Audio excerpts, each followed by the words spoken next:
Welcome back, another episode. After Lou's shocking revelation that Rufus missed something crucial all those years ago, Imogene is beyond herself with rage and demands that Rufus walk her through every memory he has of the case when we first see them together. When Rufus agrees to take Imogene back to Seattle in 2005, we see several clever small stunts in which Imogene assumes the character of Rufus for a while, complete with trademark glasses and scarf. The scene is entertaining, particularly when she experiences his hangover through a doorbell that sounds like a freight train passing through her brain. The scene doesn't go quite far enough to be truly effective. She won't even try the crazy accent, really, not even in jest. Although Imogene's attempt to play Rufus in the Kira Scott case fails miserably, the episode's director, James Griffiths, masterfully manipulates memory throughout, making it one of the best so far this season. What then does Imogene discover while she is Rufus? She takes her time going through the initial interviews with Father Toby, Llewellyn, her own Nana, and Lawrence and Catherine Collier. Llewellyn calls Kira an angel, but the Colliers don't agree,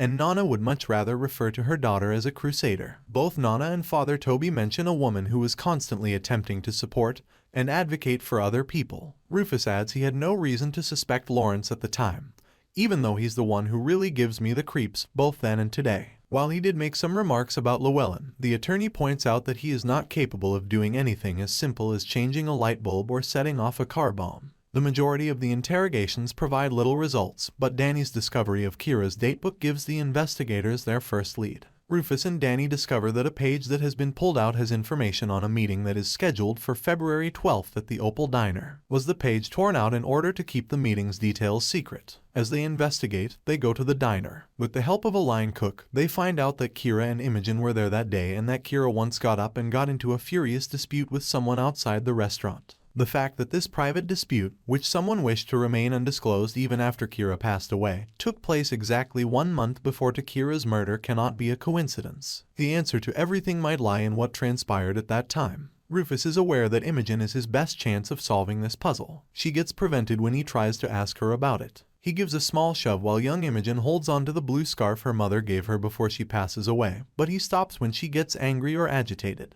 Even if it leads to a dead end, he doesn't want to hurt her because he cares about her now. Regretfully, Imogene feels as though the only person who is supporting her has deserted her at this point, as the Colliers cut off resources and money and break off their relationship with Rufus. However, that is not the whole tale. 15 years later, while working on a different case, Rufus and Danny discover Victor Sams, a blackmailer, and make the connection to the Colliers. When they bring Llewellyn back in, he insists on clearing Lawrence's name. Word for word, this is what he states: Lawrence Collier has never paid blackmail. If you stop to consider it, Llewellyn says, "You're not hearing me," in response to Rufus's statement that Lawrence Collier has nothing to hide. This is an interesting way to put it. In any case, Imogene's two main lessons from this experience are Rufus never lost hope in her and she needs to remember something about what transpired at the cafe on February 12th. After Imogene begs Rufus to assist her in getting it back, they go on the second leg of their bizarre journey together. The episode truly takes off during this whole memory phase. We follow Imogene as she tracks the younger version of herself through gardens and through trunks that lead into a strange and untamed version of the Collier mansion, where she recalls seeing Lawrence put a necklace on her mother, Llewellyn crying during a performance of I Guess That's Why They Call It the Blues, and Trip and Anna laughing while watching The Simpsons. Imogene sees a mirror image of herself when she first enters the diner since her memory is still blocked. She confronts the younger version of herself when she gets back, and she quickly leaves, acting as though she really wants to forget about this experience. As it happens, she is acting in precisely that manner. Little Imogene informs adult Imogene that she made a vow not to discuss what she witnessed that day when she eventually catches up to her younger self. But to whom would she have pledged such a thing? It doesn't take long to figure out the mystery. It was her mother. The moment before it blows up, adult Imogene musters the bravery to get back in the car with her mother, and we find out that we never saw the full exchange that day between the two of them.